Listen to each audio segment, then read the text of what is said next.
जीवन भर शरीर बेच करके ढेर सारा वैभव एकत्रित किया था। यौवन अवस्था की उतार अवस्था थी वैश्या की। गांव के बाहर महल था, बहुत सुंदर वाटिका पुष्पों की थी। एक संत मंडली जिनके साथ आचार्य चरण भी थे, वहां से निकली तो बोले आज रात्रि कोई पवित्र स्थान हो तो हमें बताओ जहां अपने ठाकुर विराजमान करें और वहां आरती पूजा करके भोग लगाएं, ठाकुर जी को विश्राम करें। तो कुछ उद्दंड लोग थे, उन्होंने कहा हाँ बहुत पवित्र स्थान है, वो जो बगीचा देख रहे हो ना वो परम पवित्र ही है, क्योंकि वहां वैश्या अपने मित्रों के साथ हास्य विलास ऐसे करती रहती थी।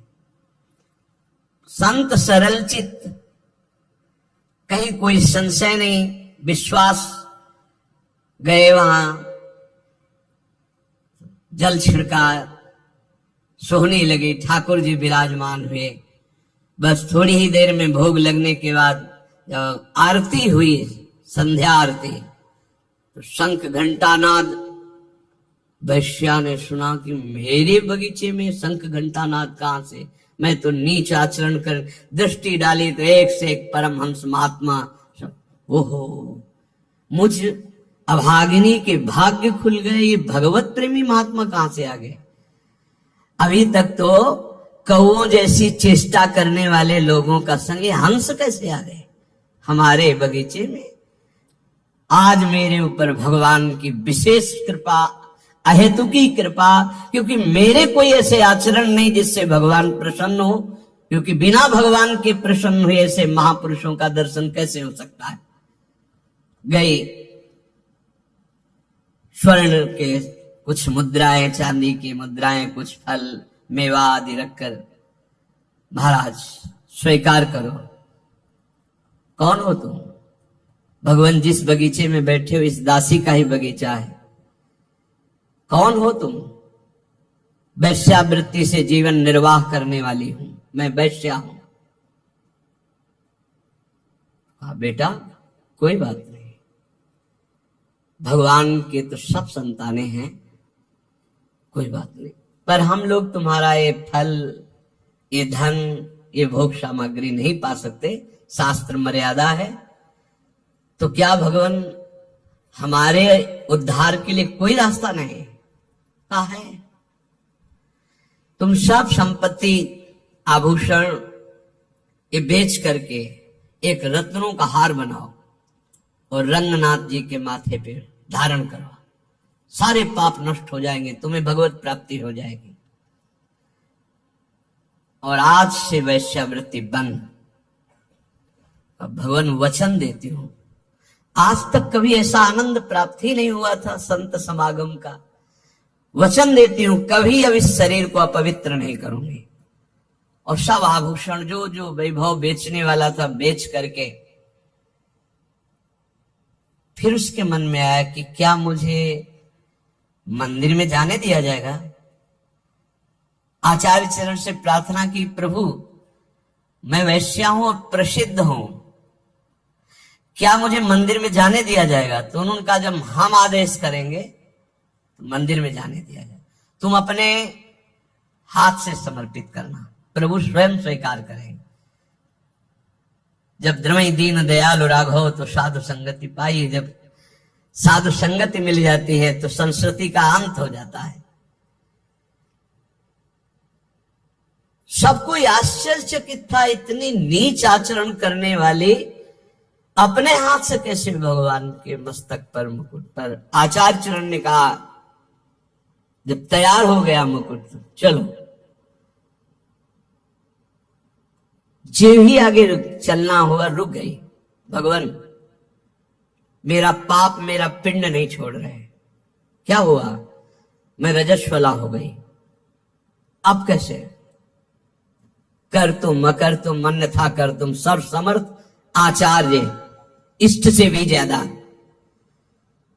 तो सब लोगों ने सुन लिया था रजस्वला स्त्री का भगवत श्री विग्रह स्पर्श करना निषेध है, क्योंकि वह पवित्र होती है। कहा जाओ, चलो जाओ। सबने रोका, प्रभु आप आचार्य हैं, आप कैसा, अगर रंगनाथ जी स्वीकार कर रहे हैं तो तुम्हें किसी को रोकने की जरूरत नहीं, और रंगनाथ जी स्वीकार करें इसका प्रमाण होगा कि सर झुका देंगे। बेटा तू जा, मस्तक पर मुकुट, रंगनाथ जी का श्री विग्रह का ऐसे मुकुट, कर तो मकर तो मन था कर तुम सर्व समर्थ आचार्य गुरुदेव इष्ट देव, उसको परम पद की प्राप्ति है। एक एक सेवा, एक एक वृत्ति भगवत प्राप्ति कराने में समर्थ है यदि आप विश्वास कर ले।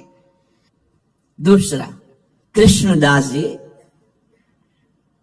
अधिकारी पद पर थे, श्रीनाथ जी की समस्त सेवा विधान के अधिकारी थे श्रीनाथ जी, और वो अपने लाडले ठाकुर के लिए स्वयं जाते थे आगरा सेवकों के साथ विविध प्रकार की सेवा सामग्री खरीदने। श्रीनाथ जी अन्योर के पास गिरिराज जी में जहां प्रकट हुए वहीं विराजमान थे उस समय। आप इस बात पर बहुत ध्यान देना, भगवत प्राप्ति की बात कह रहा हूं।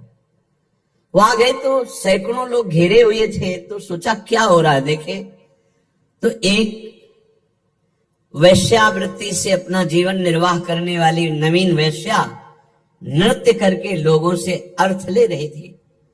नाचना गाना रिझाना, कोई 10 कोई 5 कोई 1 ऐसे। कृष्णदास जी वयोवृद्ध थे, महापुरुष, भगवत सखा है, नित्य सखा है, बहुत उच्च कोटि के महापुरुष, कोई साधारण नहीं। वैश्या को देखा, उसकी हाव भाव चातुरी, उसका बोलना, उसका चितवन निकाला ठाकुर जी के सेवा वाले से 10 रुपया। वैश्या ने देखा कि संत हैं पर बड़े रिझवार संत हैं, 10 रुपया फिर निकाला। अब वैश्या की तो दृष्टि उन्हीं पे जम गई। 2-3 बार नजदीक आए, उनका 1000 मुद्राएं देंगे। अरे उनका मालिक आदेश करो, कहाँ है? बोले पूरे परिकर से जहां हमारा विश्राम स्थल वहां, अब तुम केवल हमें दिखाओ। 1000 मुद्रा में तो पूरे परिकर से गान बजा नृत्य देखा। ठीक है, उनके परिकर से कहा कि 1000 मुद्राएं सब आपस में बांट लो, और वैश्या से कहा मेरे बादशाह के सामने तुम्हें नाचना है, तुम जितनी संपत्ति कहोगे उतनी दे, केवल नाचना है। उनका हमारा तो जीवन कृतार्थ हो गया। आप कौन हो? काम बोले कुछ परिचय नहीं, बस मेरे साथ चलना है, और ये तुम्हारे परिकर का कोई नहीं चलेगा। इनको जितना आप कहो हम अर्थ दे दें, जिनसे इनका जीवन निर्वाह होगा, और तुम हमारे साथ चलो। ऐसा ही अधिकारी थे, खूब वैभव था। अब तो पूरे गिरिराज जी में ब्रज में फैल गया कि बुढ़ापा बुद्धि बदल रही है। भाई देखो माया का प्रताप। कृष्णदास जी अधिकारी एक नवीन अवस्था की वैश्या आगरा से लाए भाई, लेकिन संतों का उद्देश्य जो होता है वो कोई बिरला ही जान पाता है। अपनी कुटिया के बगल में एक झोपड़ी बनाई, विराज और ब्रज के समस्त महान कुंडों का स्नान करवाया। फिर सुंदर पद पूर्ण रूप से अपनी रस रीति से गाना सिखाया, उसे ऐसे गायन किया है, और अपनी रस रीति के वाद्य। एक दिन कहा चलो आज अपने बादशाह के सामने हम पेश करते हैं, तुमको वैसे ही पेश होना है जैसे बादशाह के सामने पेश हुआ जाता है। अगर मेरे साहब रीझ गए तो जन्म जन्म की बिगड़ी तेरी बन जाएगी। अभी तक नहीं बताया था किसके पास ले जा रहे। बोले चल और देख, ये मत समझना कि मेरे बादशाह मूर्ति है, साक्षात विराजमान है। उसने कहा मुझे तो पैसे से मतलब है, मनमानी पैसा देंगे, बस तू रिझा दे। और श्रीनाथ जी के पास जाके कहा प्रभु जब जब आगरा गए तो आपकी पसंद की चीज लाए हैं, आज एक पसंद की वस्तु हम लाए और आपको भेंट कर रहे हैं, स्वीकार करो। वो श्रीनाथ जी को नमन करके जीव ही नृत्य शुरू किया और पूरा पद गाया।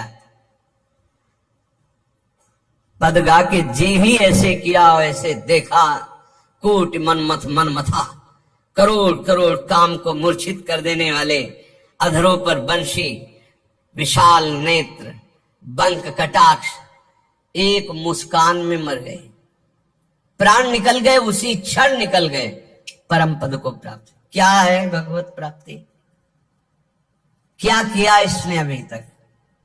वैश्या, संसार के भोगों में लिप्त एक महात्मा की बात मान ले तो भगवत प्राप्ति हो गई। जिस क्षण जीव आचार्य शरण में हुआ, उसी क्षण से आचार्य ने पकड़ लिया उसे। आचार्य प्रकट ही हुए करुणा करने के लिए। सब प्रकार के दुख दोषों का अपहरण करके अपना महान सुख प्रदान कर देते हैं आचार्य चरण।